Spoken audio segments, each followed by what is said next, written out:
सबसे पहले मैं अपने गुरुदेव के बारे में कहूँगी, जो कि डायट में ही संकाय के सदस्य रहे हैं। तो जैसे ही सर वहाँ ज्वाइन किए और सर के मार्गदर्शन में बहुत कम हम लोग डायट में पढ़ सके और हमारी वहाँ से समाप्ति हो गई तो वहाँ से निकलना पड़ा। लेकिन सर देवघर में बैठे थे और हम दुमका में थे और हमेशा ऑनलाइन क्लास लेकर के हमेशा मार्गदर्शन करते रहे और परिणाम ये है कि आज मैं बिहार में शिक्षिका हूँ। तो सर का ये ऋण शायद गुरु का कोई ऋण चुका भी नहीं सकता है। सर बोले कि आज प्रोग्राम है तो बोले कि सर जरूर आएंगे। और आगे सर का जैसे ही पुस्तक सर स्टेटस पे डाले हुए थे कि सर के द्वारा लिखी गई पुस्तक प्रकाशित हुई है, तो मैं तुरंत ही अमेज़न पे ऑर्डर की। और ये पुस्तक ऐसी पुस्तक है जो कि सिर्फ पढ़ने के लिए नहीं है। जैसे ही आप पढ़ेंगे तो आपको ये पुस्तक सोचने और समझने पर विवश कर देगी, क्योंकि चापलूसी आज के समय में ऐसी है कि हर कोई कहीं ना कहीं अपना काम निकलवाने के लिए चापलूसी कर लेता है। और इस पुस्तक में एक लाइन बहुत ही अच्छी लगी कि उसमें ये बताया गया है कि निंदक, जिससे कि हम लोग बसते हैं और हम लोगों को बुरा लगता है कि ये हमारी निंदा कर रहा है।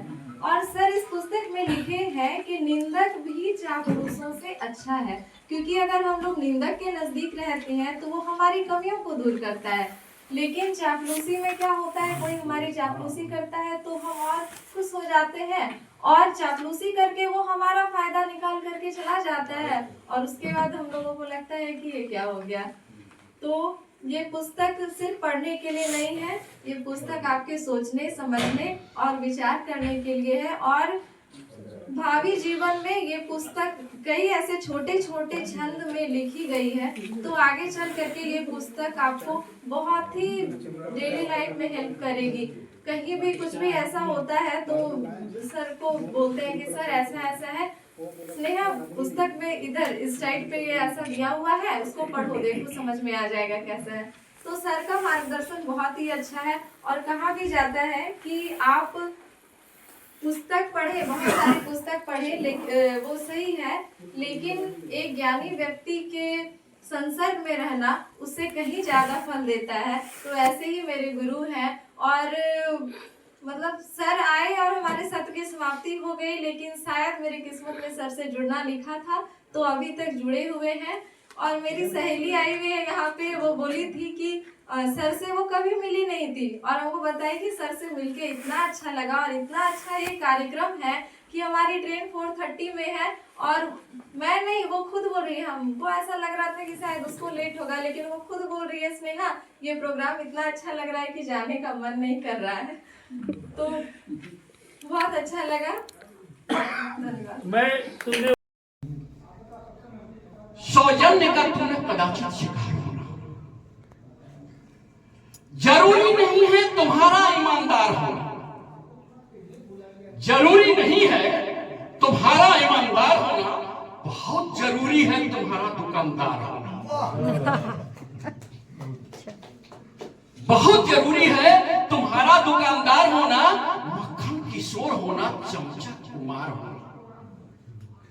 मक्खन किशोर होना, चमचा कुमार होना है वक्त का तकाजा, है वक्त का तकाजा। रो में शुमार होना, मक्खन किशोर होना, चमचा कुमार होना। सौजन्य का तू न कदाचित शिकार होना, वरना सब चाहेंगे तुझ पे सवार होना। सौजन्य का तू न कदाचित शिकार होना, वरना सब चाहेंगे तुझ पे सवार होना।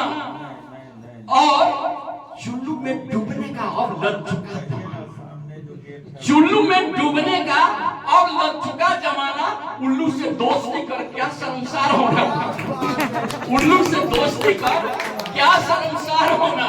और आगे की 2 पंक्तियां और मैं कहूंगा, कितना अजीब तमाशा, कितना अजीब तमाशा लंगड़ा गई है भाषा, कितना अजीब तमाशा लंगड़ा गई है भाषा।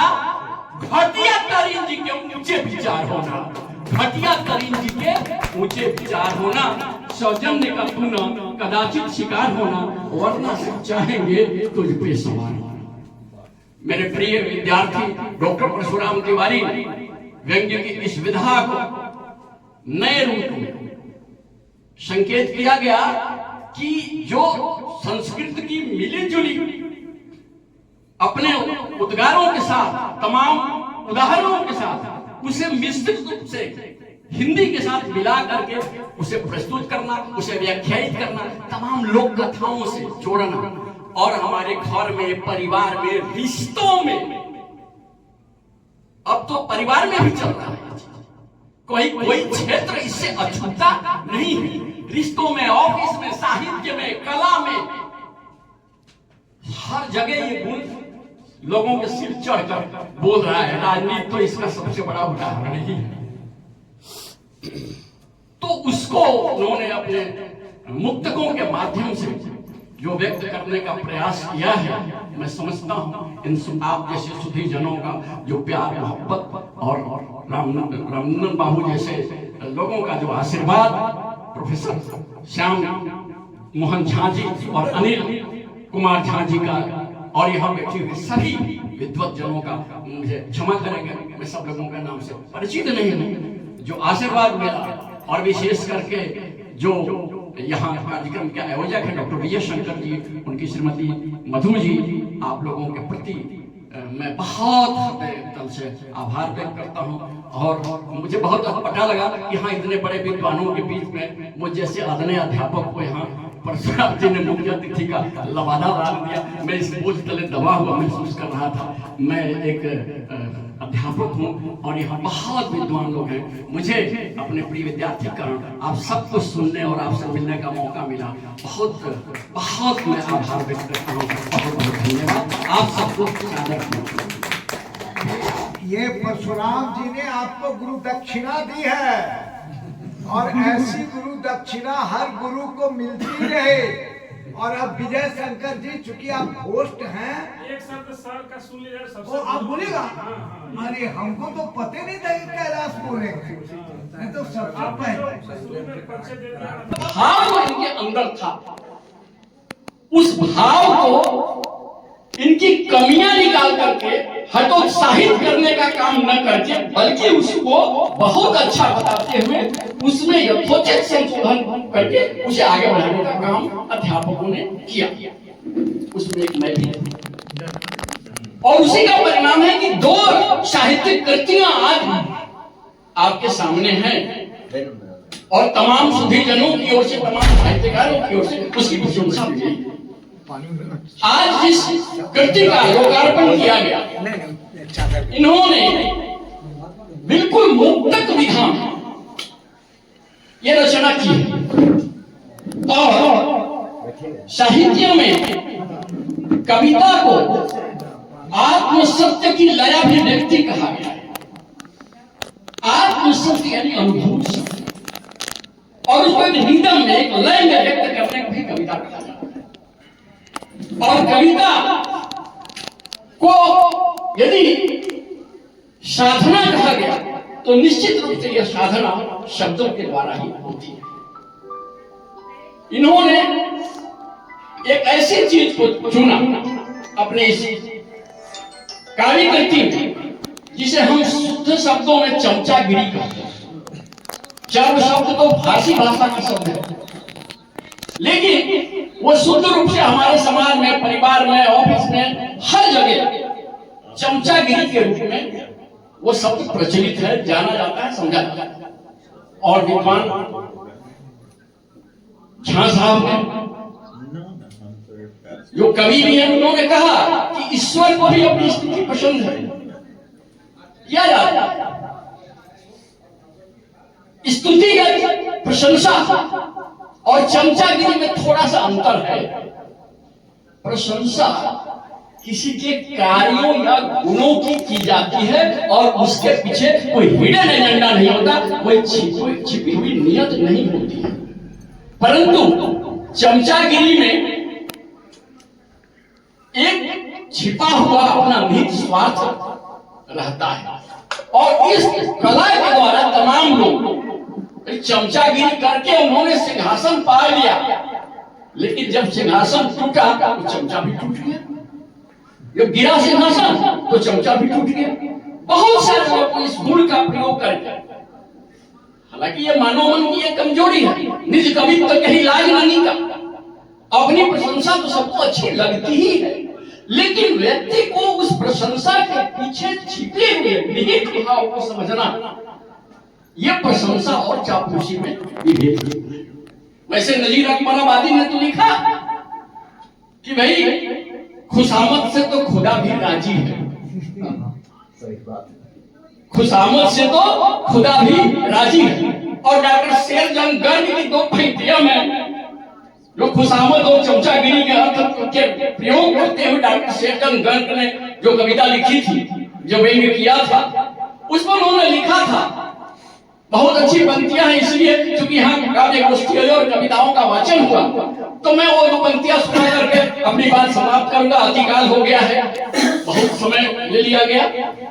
तो उन्होंने लिखा, डॉक्टर शेरजंग गर्ग ने, कि सौजन्य का तुमने कदाचित सीखा, जरूरी नहीं है तुम्हारा ईमानदार होना, जरूरी नहीं है तुम्हारा ईमानदार होना, बहुत जरूरी है तुम्हारा दुकानदार होना।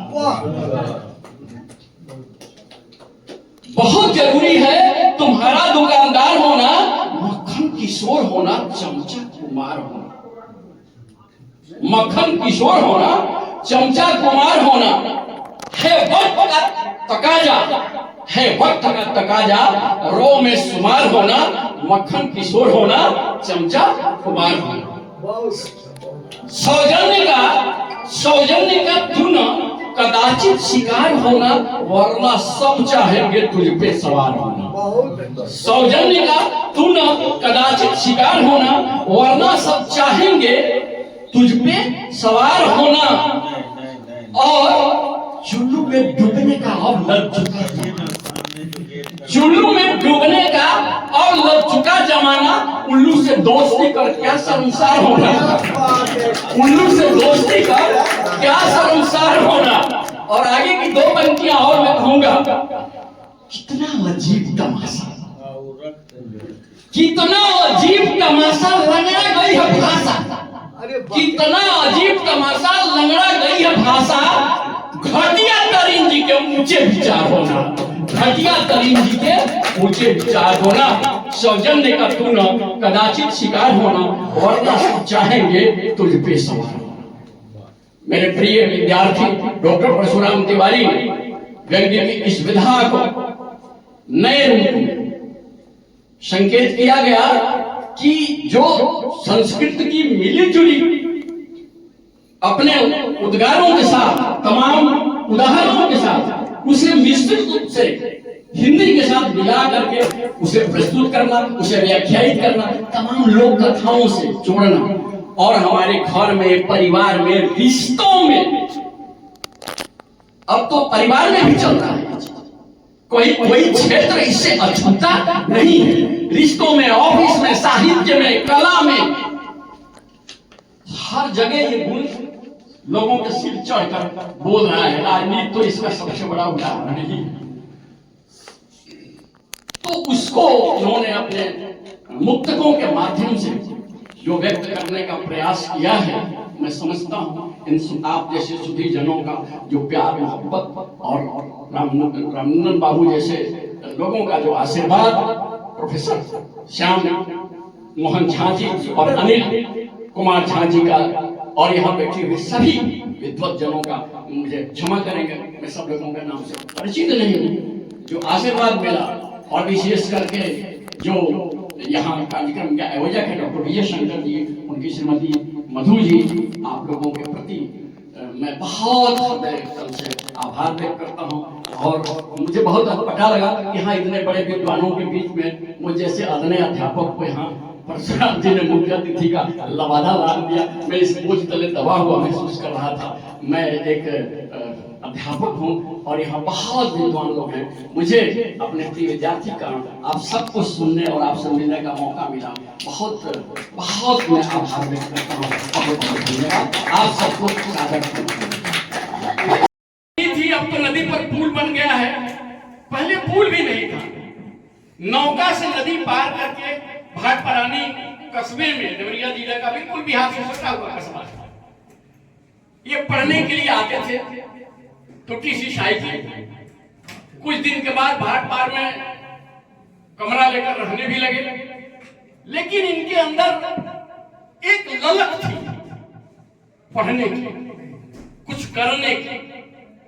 हम जैसे अध्यापकों ने उस ललक को थोड़ी हवा दी और आज मुझे खुशी है कि डॉक्टर परशुराम तिवारी यहाँ डायट प्रवक्ता के रूप में काम करते हुए देवघर के साहित्यिक मंडली में, विद्वानों की मंडली में आप लोगों का जैसा आशीर्वाद इनको मिल रहा है, मैं बहुत ही गदगद, रोमांचित और आनंदित हूँ। शिष्य के कारण मुझे भी आप जैसे जनों के बीच आने का सौभाग्य मिला। इसके लिए शिष्य के कारण, अपने विद्यार्थी के कारण मैं खुद को गौरवान्वित महसूस कर रहा हूँ। कहा जाता है कि सब जगह आदमी विजय की कामना करता है, पर पुत्रात् शिष्यात् पराजयम्, पुत्र और शिष्य से पराजित होने की। और इसे दो पंक्तियों में कहूं मैं कि तू जीत जाए तो मैं बार बार हारूंगा। तू जीत जाए तो मैं बार बार हारूंगा। खुशी के आंसुओं से आरती उतारूंगा। मेरी दुआ है कि तू आसमान हो जाए, मैं जमीन से तेरी ऊंचाइयां निहारूंगा। मेरी दुआ है कि तू आसमान हो जाए, मैं जमीन से तेरी ऊंचाइयां निहारूंगा। बीए में पढ़ते हुए उन्होंने मृत कृष्णा लिखी और पतली सी कॉपी में लिख कर ले आए, मुझे दिखाया उन्होंने। हमने कहा इसको लिखते रहिए, क्रम बढ़ाइए लिखने का। लिखने का भाव जो इनके अंदर था, उस भाव को इनकी कमियां निकाल करके हतोत्साहित करने का काम न करके, बल्कि उसको बहुत अच्छा बताते हुए उसमें यथोचित संशोधन करके उसे आगे बढ़ाने का काम अध्यापकों ने किया। उसमें एक मैं भी थी और उसी का परिणाम है कि दो साहित्यिक कृतियां आज आपके सामने हैं और तमाम सुधीजनों की ओर से, तमाम साहित्यकारों की ओर से उसकी प्रशंसा मिली। आज जिस कृति का लोकार्पण किया गया, इन्होंने बिल्कुल मुक्त कविता ये रचना की और साहित्य में कविता को आत्म सत्य की लयाभिव्यक्ति कहा गया है। आत्म सत्य यानी अनुभूत सत्य, और उसको एक रिदम में, एक लय में व्यक्त करने को भी कविता कहा जाता है।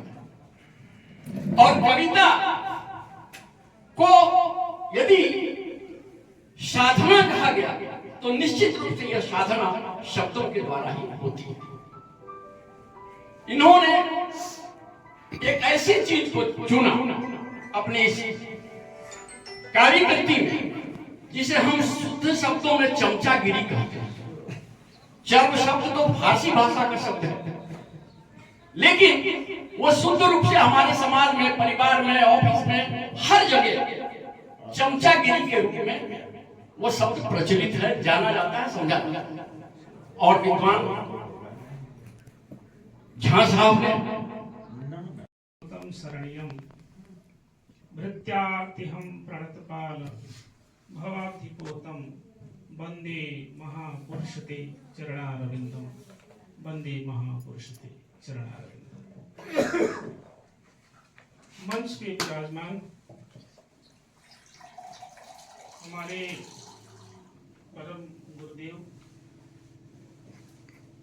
सर्वश्री डॉक्टर पवन कुमार राय जी, आदरणीय सर्वश्री श्री डॉक्टर सुभाष राय जी, इस कार्यक्रम के अध्यक्ष और इस जिला के सर्वपूजित मानित वंदित हमारे डॉक्टर प्रोफेसर रामनंदन सिंह जी, अभिभावक स्वरूप, आदरणीय श्री शंकर मोहन झा जी और हमारे अग्रज श्री अनिल कुमार झा जी। मैं सम्मिलित रूप से आप सभी के लिए एक जोरदार ताली चाहता हूँ।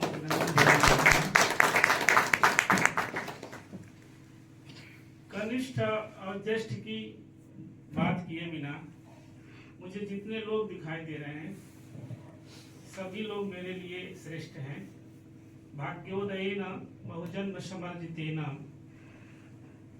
लोकार्पण मंच लभते जदाव अहम, तो वही के हटा देते हैं अहम। मैं भाग्योदय के बाद इस लोकार्पण के मंच को प्राप्त किया हूं, तो प्रथम पंक्ति से और अंतिम पंक्ति हमारे जो साथी हिमांशु जी बैठे हैं